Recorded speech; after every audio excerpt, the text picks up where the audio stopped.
This is terrible. You bring Darrin back right this minute. Are you trying to say business before pleasure? Yes, that's it. The American fantasy sitcom Bewitched was more than just an ordinary show. It was a cultural phenomenon. But you simply must go now. Would you like me to give you a little booster shot?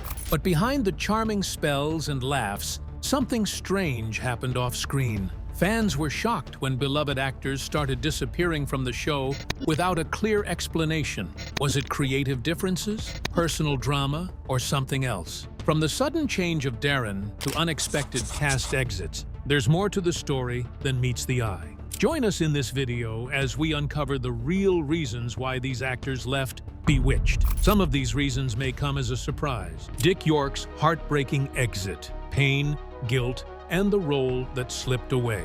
For Dick York, playing Darrin Stevens on Bewitched wasn't just another acting job, it was the role of a lifetime. He poured his heart into it, bringing warmth, humor, and humanity to the often bewildered husband of a witch. Fans adored his portrayal, and so did his on-screen daughter, Erin Murphy. But behind the scenes, York was fighting a painful private battle, one that would eventually force him to walk away from the character he loved. York's health troubles began long before Bewitched. A serious back injury on a previous set left him in chronic pain. Over time, he became dependent on painkillers just to get through the day. Sandra Gould, who played nosy neighbor Gladys Kravitz, recalled how heartbreaking it was to watch him suffer. He was on all kinds of pain pills, and it finally got so bad that he just couldn't work anymore. She said in the Bewitched 60th anniversary special, "It was devastating. It was just awful." During the show's 5th season, York struggled to keep up with the physical comedy the role demanded. If he took his medication, he had trouble remembering his lines. If he didn't, the physical pain became unbearable. Writers tried to work around it by reducing his screen time, having him appear mostly at the beginning and end of episodes. But the situation eventually came to a breaking point. In February 1969, while filming an episode, York collapsed on set. He had been hoisted onto a platform when the pain overtook him. While unconscious, he suffered an epileptic seizure and was rushed to the hospital. 2 months later, in April, he officially stepped away from the show. It was a crushing blow. "That was the worst day of my life because I thought I'd failed everybody," York later said. "It was the only thing I'd started that I didn't finish. I felt guilty and embarrassed. I felt that I let everybody down." Producers faced a tough decision. They knew fans wouldn't accept a divorce between Samantha and Darrin, and assassinating the character off was out of the question. So they did something bold. They recast the role, bringing in Dick Sargent, who had originally been considered for Darrin back in the early casting days. Sargent stepped in and stayed with the series until its end in 1972. Looking back, Erin Murphy remembers both men fondly. Dick York was a dad, and he had a lot of kids. He was just more paternal, so he was more like a dad, she said. Dick Sargent was a great guy, and we were in touch up until he passed away. Dick York died in 1992 at the age of 63. Who else left the show, and why? Let's find out. The quiet exit of Irene Vernon, friendship, pressure, and a final curtain call. Before she became Louise Tate on Bewitched, Irene Vernon was just a small-town girl from Mishawaka, Indiana, dreaming of the spotlight. Born Irene Vergowen, she chased those dreams all the way to New York, eventually landing the role that would make her a familiar face in American households. As the witty and stylish wife of Larry Tate, Vernon added charm and grace to the show during its early seasons. She made her debut in 1964 and rapidly established herself on set. Her stint on Bewitched ended quietly in 1966, and the cause is more nuanced than it appears. Officially, the story was that Irene Vernon left to care for her ailing husband. But behind the scenes, something else may have been going on. According to several accounts, including those from those close to the production, tensions rose after writer Danny Arnold exited the show. Vernon, a close friend of Arnold's, found herself in an awkward position. It's been reported that Elizabeth Montgomery and her husband, director William Asher, who had growing influence on the show, pressured Vernon to step away. possibly due to her loyalty to Arnold. Vernon's departure, whether due to professional politics or personal circumstances, brought her Hollywood career to an end. She never returned to television or movies again. Her character, Louise Tate, was later replaced by actress Casey Rogers, who continued on for the rest of the series. For Vernon, playing Louise was both a breakthrough and a farewell. She exited the profession as quietly as she had arrived, carrying with her a small but significant piece of Bewitched history. With one actor leaving quietly, the other left forever. What happened next? Stay tuned to find out. Alice Pearce's final role, laughter, legacy, and a quiet goodbye. Alice Pearce may have only been on Bewitched for a few years, but her portrayal of the ever-suspicious neighbor Gladys Kravitz became one of the show's most memorable scenes. With every wide-eyed scream and theatrical double-take, she transformed a supporting role into a fan favorite. Pearce was born in New York City, the only child of Margaret Clark and Robert E. Pearce, an international finance expert. Her early life was far from average. When she was 18 months old, her family relocated to Europe, where she grew up in locations such as Brussels, Antwerp, Rome, and Paris. But a fall from a swing at age 9 would leave her with a permanent injury, an underdeveloped chin, a detail she never let define her. After returning to the U.S. as a teen, Pearce attended the Master's School in Dobbs Ferry, before earning a degree in drama from Sarah Lawrence College in 1940. Her love of performing finally led her to Bewitched in 1964, where she played the eccentric, nosy Gladys Kravitz. Her character's frantic efforts to unravel the strange goings-on at the Stevens' house, as well as her husband Abner's continual eye-rolling disbelief, immediately became defining elements of the show's wit. Pearce's role largely consisted of reacting to the magical disasters that occurred around her, which she executed with wonderful comedic timing. Tragically, her appearance on the show was cut short. She passed unexpectedly in 1966, only 2 years after joining the cast. Pearce kept her sickness concealed, working with quiet strength and professionalism till the end. Gladys's role was recreated after her death with actress Sandra Gould, who continued the Kravitz tradition. But for many longtime admirers, Alice Pearce is the ultimate Gladys, eccentric, distrustful, and gloriously over the top.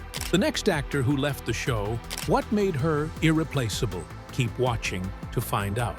Aunt Clara's farewell, the witch who couldn't be replaced. Before she became the beloved Aunt Clara on Bewitched, Marion Lorne had already lived a full and remarkable life on stage. Born in the small mining town of West Pittston, Pennsylvania, she rose far beyond her humble beginnings. Lorne began her Broadway career in 1905 and quickly became a theater favorite on both sides of the Atlantic.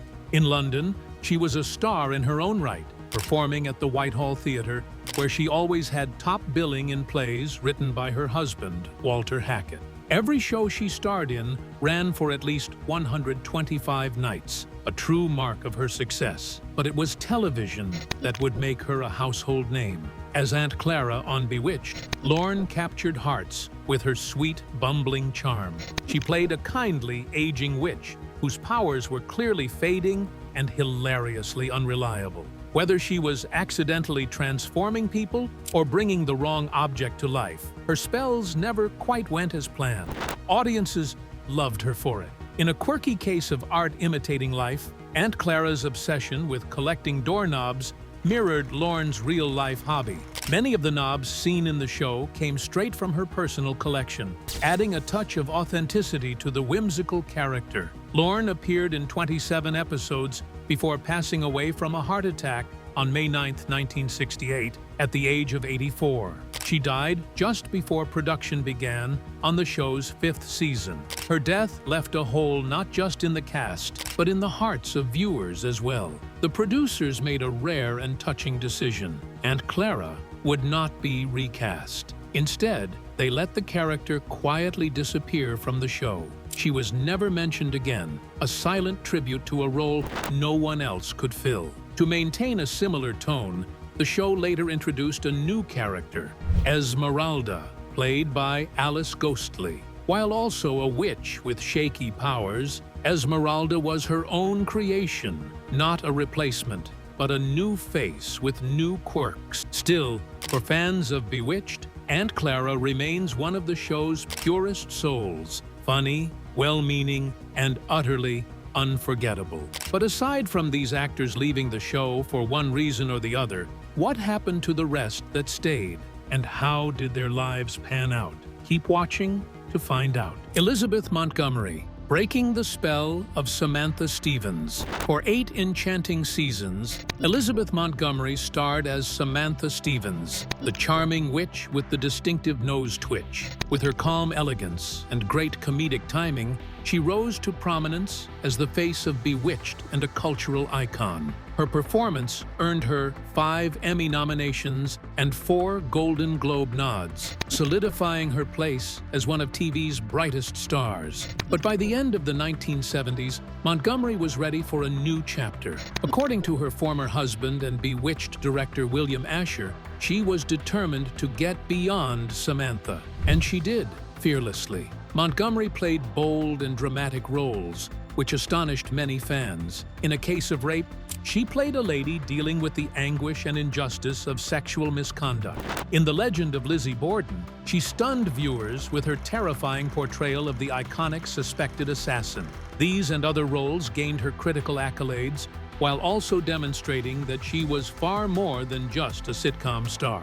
Off-screen, Montgomery's voice was just as powerful. She became a vocal critic of the Reagan-Bush administration, narrating hard-hitting movies such as Cover Up, Behind the Iran-Contra Affair, and The Panama Deception, which won an Oscar. She also devoted her efforts to organizations important to her heart, such as the AIDS Project Los Angeles and the American Foundation for AIDS Research. Her personal life was equally complex as her professional life. She was married 4 times, first to actor Gig Young and then to director William Asher, with whom she had 3 children. Her final marriage to actor Robert Foxworth gave her stability and calm away from the spotlight. Elizabeth Montgomery died of colon cancer in 1995 at the age of 62. Though she died too young, her legacy, both spectacular and profound, continues to inspire. Montgomery's transformation from a comedy witch to a serious actor and activist was marked by daring decisions and long-lasting consequences. As Samantha broke free, who faced a hidden battle behind the scenes? Let's find out. Agnes Moorehead, The Curse Behind the Curtain. Agnes Moorehead portrayed Endora, Samantha Stevens' dazzlingly dramatic mother, with fire, flair, and outstanding elegance in Bewitched. Her snarky one-liners and scorn for mortal life became program staples, cementing her position in television history. But even before she wore a velvet cape, Moorehead had established a career that most actors could only dream about. Moorehead was already a theatrical, radio, and cinema star when Bewitched began.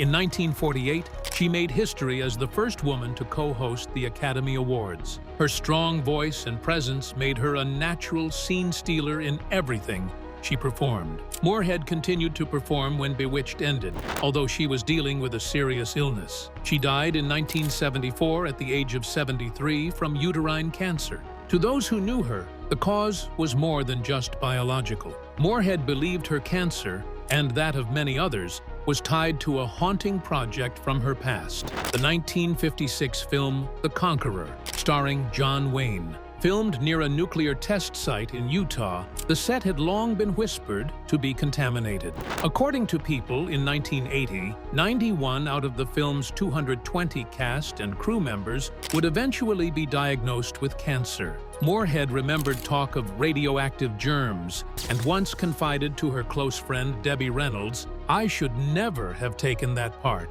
Despite her fears and illness, Moorehead never stopped working. She co-starred in What's the Matter with Helen in 1971, and in 1972 took the lead in Dear Dead Delilah. One of her final gifts to audiences was voicing the goose in the beloved animated film Charlotte's Web in 1973. Moorehead was married twice, once to John Griffith Lee and again to Robert Gist, but neither marriage survived. In the end, her most authentic and long-lasting love was with the skill of acting itself. Despite her untimely death, Agnes Moorehead's performances, particularly as the fiery Endora, continue to burn as brightly as they did decades ago. While one legend faced rumors, another stepped into a familiar role. Keep watching to find out. Dick Sargent, the second, Darrin, and a retroactive role model. When Dick Sargent took on the role of Darrin Stevens during Bewitched's 6th season, he realized he had huge shoes to fill. Replacing the popular Dick York was not an easy feat, but Sargent added his own charm and solidity to the role, swiftly earning the audience's respect. Sargent continued to be busy in Hollywood after the show finished. He played darker roles in films such as Hardcore and Pearce, the Clonus Horror, demonstrating his versatility beyond sitcoms. In 1984, he returned to familiar ground, playing a widower father in the television comedy Down to Earth. But Sargent's effect went well beyond acting. He was strongly committed to helping others, actively supporting organizations including the Christian Children's Fund, Special Olympics, World Hunger Initiatives, and the AIDS Project Los Angeles. His simple dedication to duty showed a lot about his personality. Then, in 1991, Sargent made a bold and deeply personal move. On National Coming Out Day, he publicly announced that he was gay, telling the Washington Post he saw himself as a retroactive role model for those who had no one to look up to growing up. It was a powerful moment, especially coming from a beloved TV figure who had lived most of his career in silence. The following year, in a beautiful show of unity, Sargent joined his former co-star Elizabeth Montgomery as a Grand Marshal in the Los Angeles Gay Pride Parade.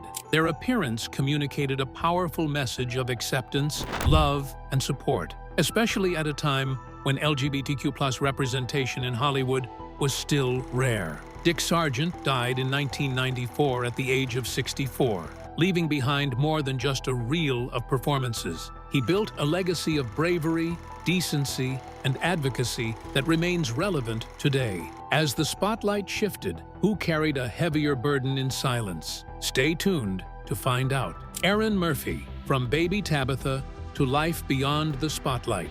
It's difficult to forget Tabitha, Samantha, and Darrin Stevens' adorable, sparkly-eyed daughter, who captivated audiences with a twitch of her nose and a flash of youthful playfulness. Many people are unaware that Tabitha was performed by two actresses, Erin and Diane Murphy, who are identical twins. Cast at just 2 years old, the Murphy twins began sharing the role in Bewitched's 2nd season.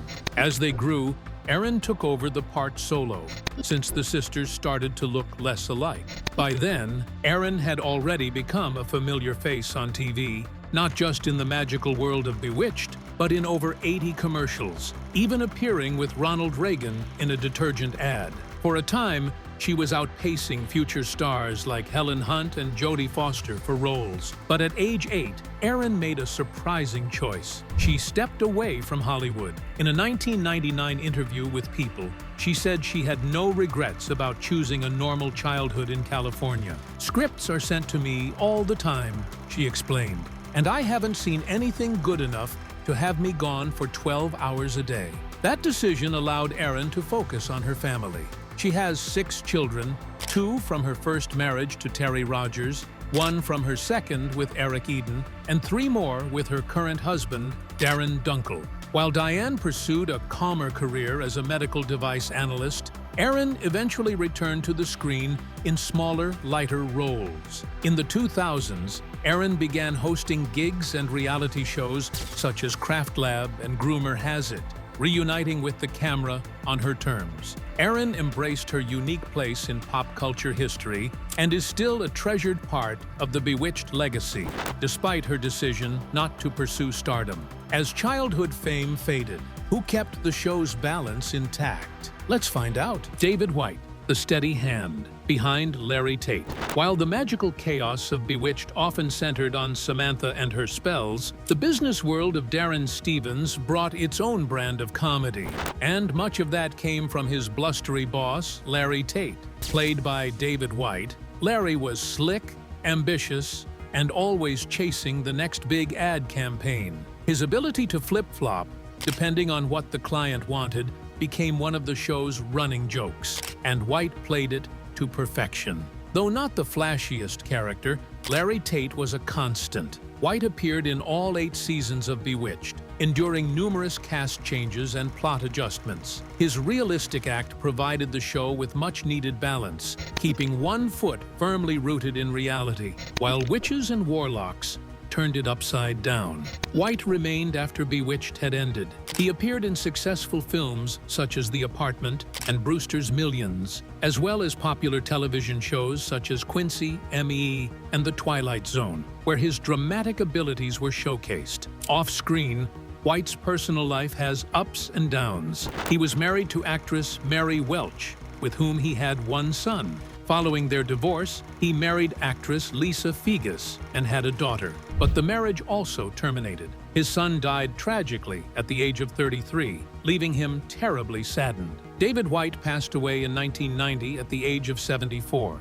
While his name might not be the first that fans recall when thinking of Bewitched, his presence as Larry Tate was vital to the show's success. Behind the laughs and the boardroom bravado was an actor who brought consistency, charm, and just the right amount of chaos to one of television's most magical sitcoms. But what exactly was the show all about? Keep watching to find out. A magical legacy that still casts a spell. When Bewitched first aired on September 17, 1964, no one could have predicted how deeply it would fascinate viewers. The drama, centered on Samantha Stevens, a beautiful witch who marries a human man and tries to live a normal suburban life, quickly became popular. In its first season, it peaked at number 2 in American television ratings and remained a top 10 regular for years. But Bewitched was more than just a ratings hit. It combined sharp humor and fantasy, transforming daily occurrences into fantastic mishaps. The program was more than just spells and broomsticks. It was about marriage, identity, compromise, and family, all wrapped up in charm and wit. Behind the scenes, Saul Sachs devised Bewitched, and Harry Ackerman executive produced it. Hanna-Barbera created the crazy animated titles, which were as unforgettable as Samantha's nose twitch. Even after the series' final episode aired in 1972, the magic remained. Bewitched continued to attract new viewers through syndication, DVDs, and streaming platforms. In 2002, it was named one of TV Guide's 50 greatest TV shows of all time.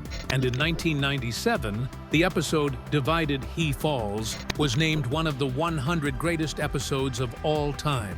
More than 50 years later, Bewitched continues to maintain a particular position in television history. Its combination of heart, comedy, and a hint of the uncanny ensures that its allure and the beloved performers who brought it to life will never be forgotten. But did you know that the show was later canceled? Let's find out why. The end of the spell and a misfired replacement. Even as Bewitched began to fade from the top of the ratings, ABC wasn't ready to let it go. The network still had a contract for 2 more seasons and was willing to renew the show for a 9th year. But Elizabeth Montgomery had reached her limit.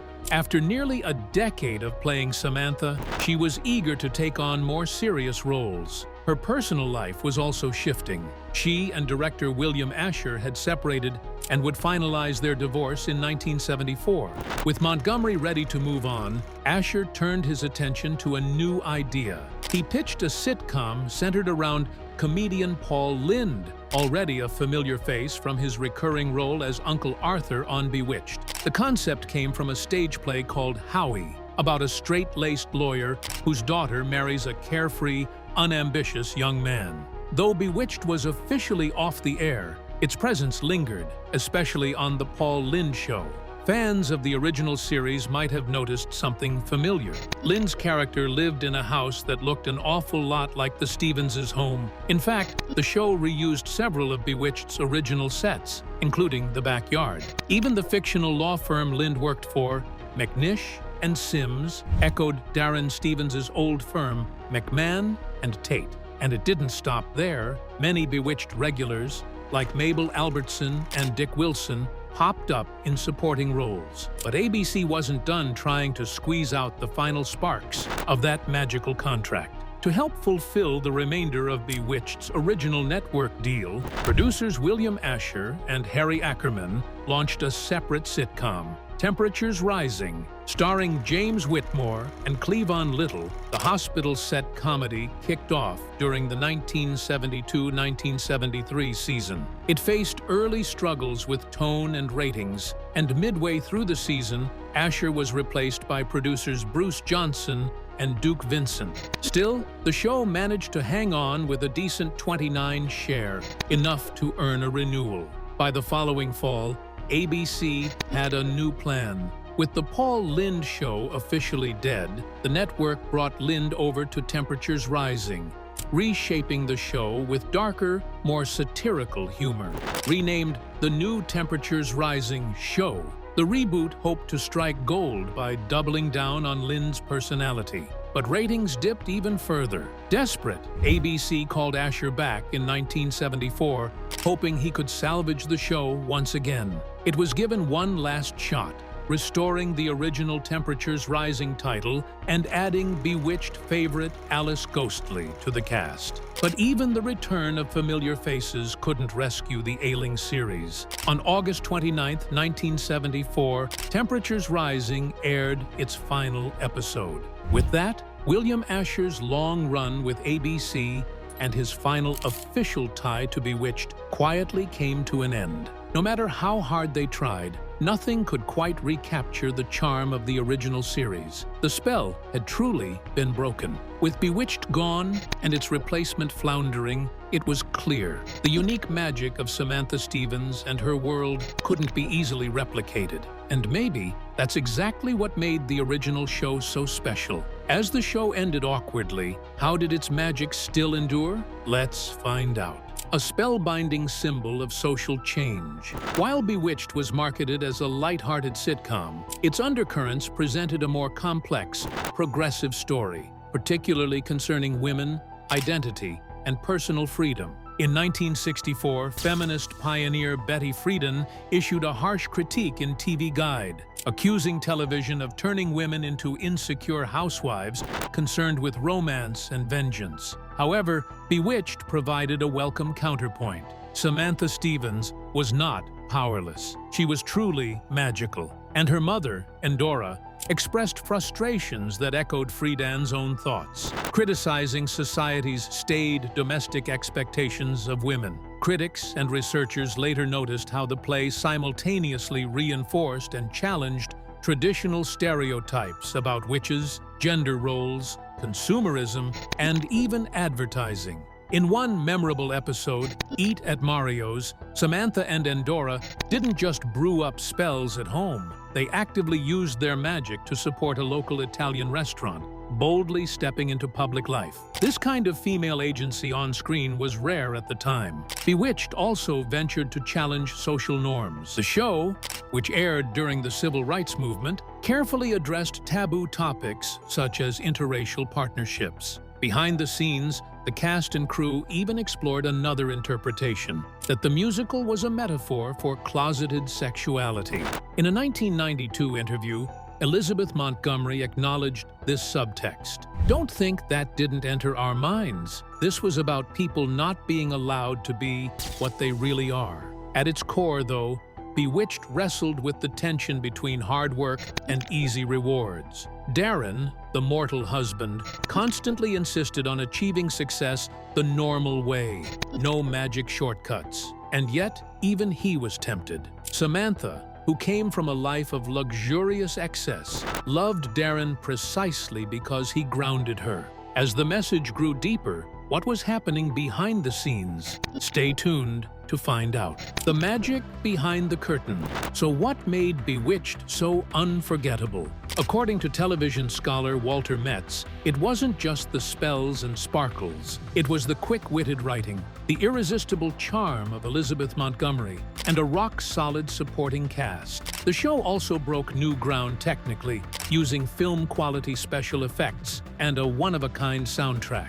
Who could forget that now iconic synthesized sound of Samantha's nose twitch? In its earliest episodes, Bewitched even experimented with voiceover narration, poking fun at suburban norms through a kind of tongue-in-cheek sociological commentary. The style mimicked satirical Hollywood comedies of the 1950s, like Will Success, Spoil Rock Hunter. The producers originally wanted Elizabeth Montgomery's father, actor Robert Montgomery, to narrate, but he turned them down.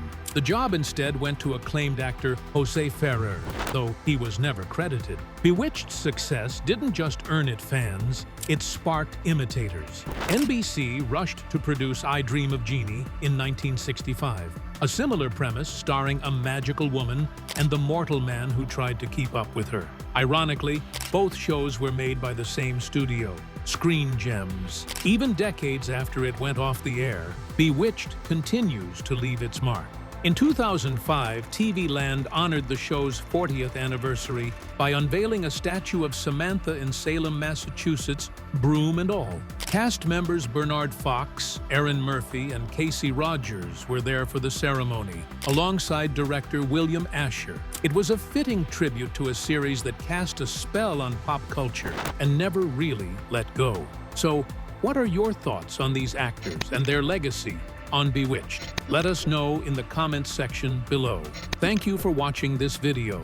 We hope you found it interesting. Don't forget to like and subscribe. Click the next video shown on your screen to catch up on your favorite celebrity stories. See you there.